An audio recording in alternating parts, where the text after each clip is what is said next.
Hello, everyone, and Namaskar. So, today's podcast is the reading of the book titled Proutist Economics. And this is a reading of the first chapter titled Ananda Sutram, Chapter 5, The Principles of Prout. First sloka Varna Pradhanata Chakra Dharayam. In the movement of the social cycle, one class is always dominant. Purport. Since no well-knit social order had evolved in the distant past, we may call that age the Shudra age. In those days, all people survived by their manual labor. Then came the age of clan leaders, the age of the strong and the brave, which we may call the Kshatriya age. This was followed by the age of intellectuals, which we may call the Vipra age. And finally came the age of the capitalist, the Vaishya age. When the warriors and intellectuals are reduced to the level of manual laborers as a result of exploitation during the Vaishya age, Shudra revolution occurs. The Shudras have neither a well-knit social order nor sufficient intellect to govern society. Hence, the post-capitalist administration passes into the hands of those who provide the leadership in the Shudra revolution.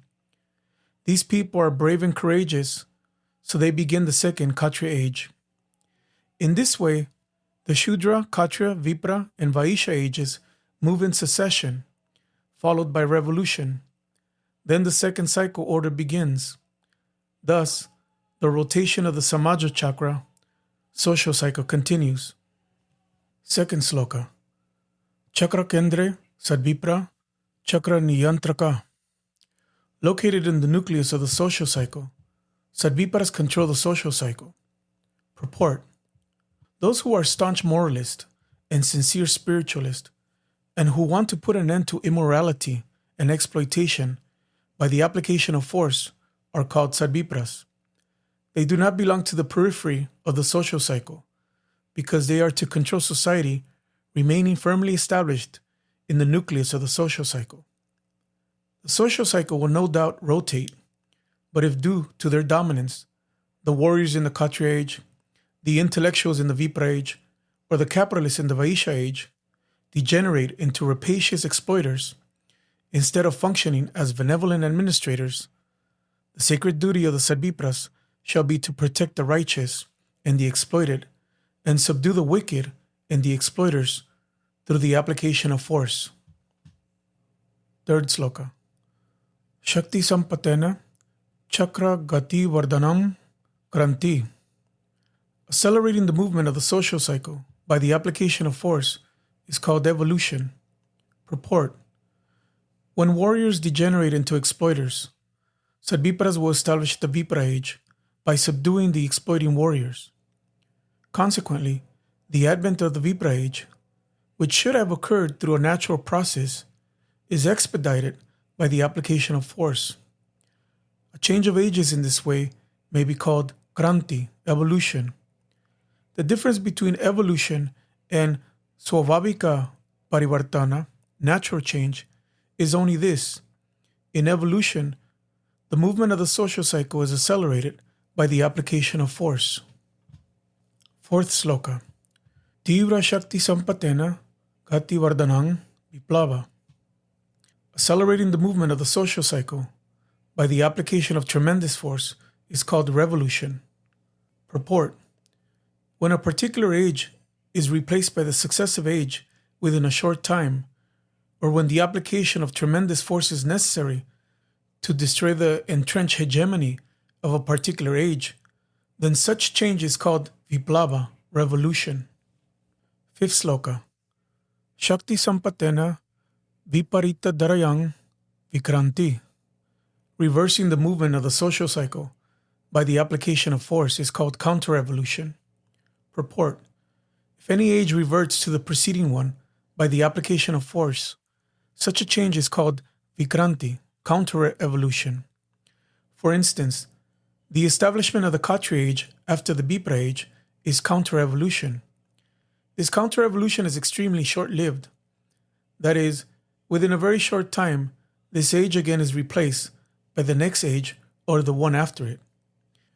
In other words, if the Khatri age suddenly supersedes the Vipra age through counter-revolution, then the Khatri age will not last long. Within a short time, either the Vipra age or as a natural concomitant, the Vaishya age will follow. The sixth sloka. Tivra Shakti Sampatena Viparita Darayang Prativiplava. Reversing the movement of the social cycle by the application of tremendous force is called counter-revolution. Purport. Likewise, if within a very short time the social cycle is turned backwards by the application of tremendous force, such a change is called prativiplava, counter-revolution. Counter-revolution is even more short-lived than counter-revolution. Seventh sloka. Purna Vartanena Parikranti. A complete rotation of the social cycle is called peripheric evolution. Purport. One complete rotation of the social cycle, concluding with Shudra revolution, is called parikranti, peripheric evolution. Eighth sloka. Vaishitriang prakrita dharma samanang na bhavishyati. Variety is the law of nature. There cannot be 100% equality. Purport. Diversity, not identity, is the innate characteristic of the supreme operative principle. No two objects in the universe are identical, nor two bodies, two minds, two molecules, or two atoms. This diversity is the inherent tendency of the supreme operative principle. Those who want to make everything equal are sure to fail because they are going against the innate characteristic of the supreme operative principle. All things are equal only in the unmanifest state of the supreme operative principle. Those who think of making all things equal inevitably think of the destruction of everything. Ninth sloka. Yugasya sarva nimna prayojanang sarveshang videyam. The minimum requirements of an age should be guaranteed to all. Purport. Hararme pita gauri mata swadesha bhuvanatrayam.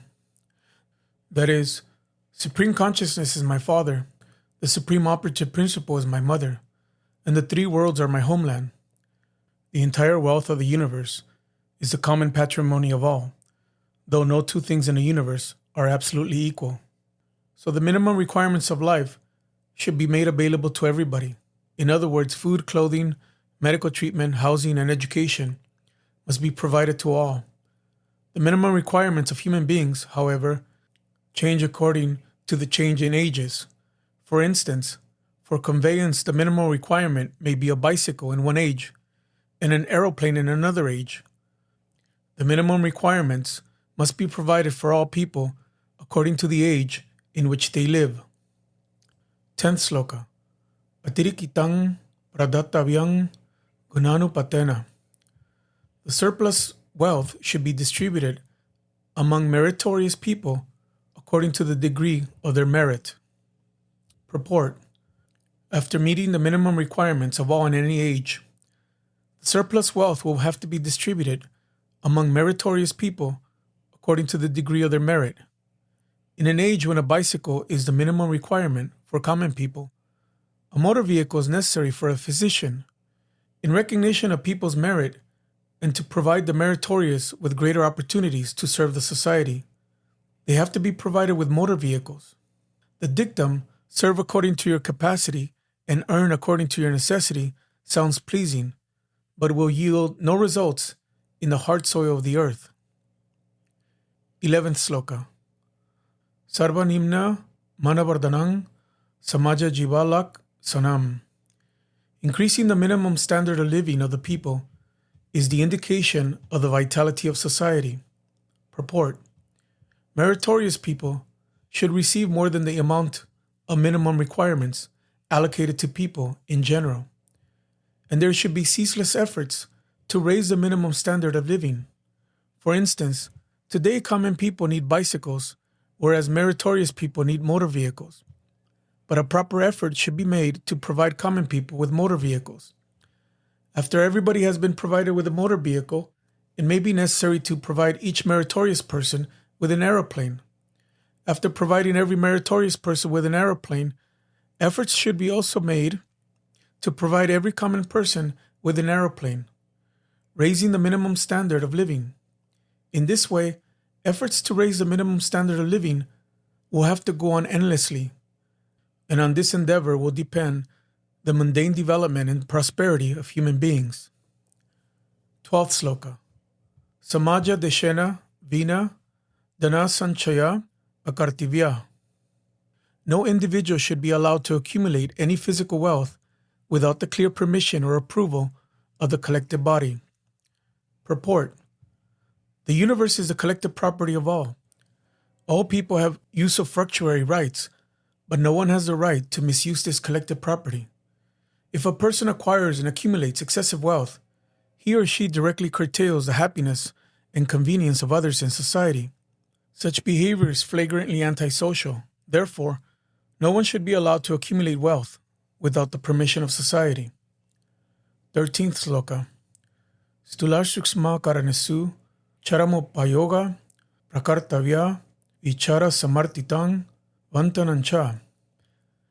There should be maximum utilization and rational distribution of all mundane, supramundane, and spiritual potentialities of the universe. Purport. The wealth and resources available in the crude, subtle, and causal worlds should be developed for the welfare of all. All resources hidden in the quinquelemental world, solid, liquid, luminous, aerial, and ethereal, should be fully utilized, and the endeavor to do this will ensure the maximum development of the universe. People will have to earnestly explore land, sea, and space to discover, extract, and process the raw materials needed for their requirements.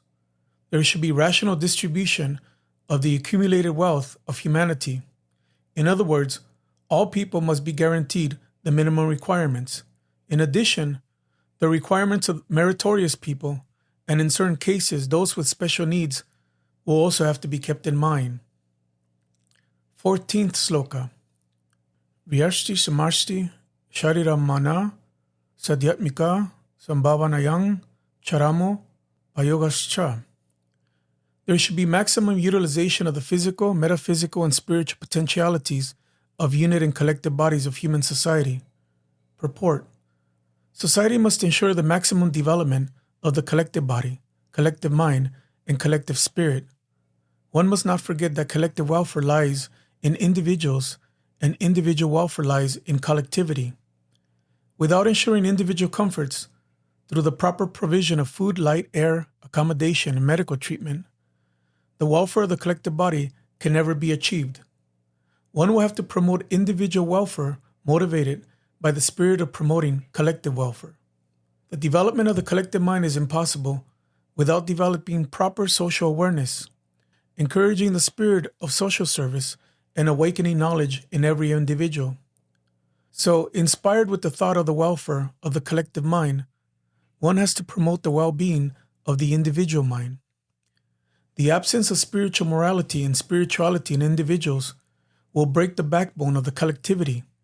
So for the sake of collective welfare, one will have to awaken spirituality in individuals. The mere presence of a handful of strong and brave people, a small number of scholars, or a few spiritualists does not indicate the progress of the entire society. The potential for infinite physical, mental, and spiritual development is inherent in every human being. This potentiality has to be harnessed and brought to fruition. 15th Sloka. Stula Suksma Karanopayoga Susantulita Videya. There should be a proper adjustment amongst these physical, metaphysical, mundane, supramundane, and spiritual utilizations. Purport. While promoting individual and collective welfare, there should be proper adjustment among the physical, mental, and spiritual spheres and the crude, subtle, and causal worlds. For instance, society has a responsibility to meet the minimum requirements of every individual. But if it arranges food and builds a house for everyone under the impetus of this responsibility, individual initiative is retarded. People will gradually become lethargic. Therefore, society has to make arrangements so that people, in exchange for their labor according to their capacity, can earn the money they require to purchase the minimum requirements. In order to raise the level of the minimum requirements of people, the best policy is to increase their purchasing capacity. Proper adjustment also means that while taking service from a person who is physically, mentally, and spiritually developed, society should follow a balanced policy. Society will take physical, intellectual, and spiritual service from a person depending upon which of these capacities is conspicuously developed in that person. From those who are sufficient physically and intellectually developed, society will follow a balanced policy and accordingly take more intellectual service and less physical service, because intellectual power is comparatively subtle and rare. From those who are physically, mentally, and spiritually developed, society will take maximum spiritual service, less intellectual service, and still less physical service. As far as social welfare is concerned, those endowed with spiritual power can render the greatest service, followed by those endowed with intellectual power. Those having physical power, though not negligible, cannot do anything by themselves. Whatever they do under the instructions of those endowed with intellectual and spiritual power. Hence, the responsibility of controlling the society should not be in the hands of those who are endowed only with physical power, or in the hands of those endowed only with courage, or in the hands of those who are developed only intellectually, or in the hands of those with worldly knowledge alone. Social control will have to be in the hands of those who are spiritually elevated, intelligent, and brave all at the same time. 16th Sloka. Disha kalapatre upayoga parivartante te upayoga pragatishila bhavayu. The method of utilization should vary in accordance with changes in time, space, and person, and the utilization should be of progressive nature. Purport. The proper use of any object changes according to changes in time, space, and person. Those who cannot understand this simple principle want to cling to the skeletons of the past, and as a result, they are rejected by living society. Sentiments based on narrow nationalism, regionalism, ancestral pride, etc., tend to keep people away from this fundamental principle, so they cannot unreservedly accept it as a simple truth. Consequently, after doing indescribable damage to their country, their fellow citizens, and themselves, they are compelled to slink away to the backstage. The method of utilization of every object changes according to time, space, and person. This has to be accepted, and after recognizing this fact, people will have to progressively utilize every object and every idea.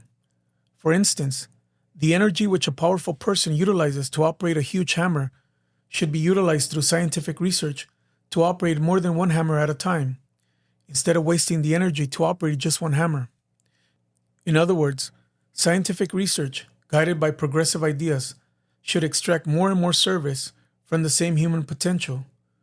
It is not a sign of progress to use outdated technology in an age of developed science. Society will have to bravely confront different types of obstacles, large or small, that are likely to arise due to the use of various resources and materials created by progressive ideas and developed technology. Through struggle, society will have to move forwards towards victory along the path of all-round fulfillment in life.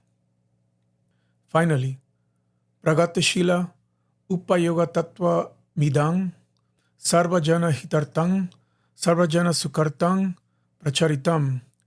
This is the progressive utilization theory, propounded for the happiness and all-round welfare of all. Given on June 29, 1961, Jamalpur. Thank you.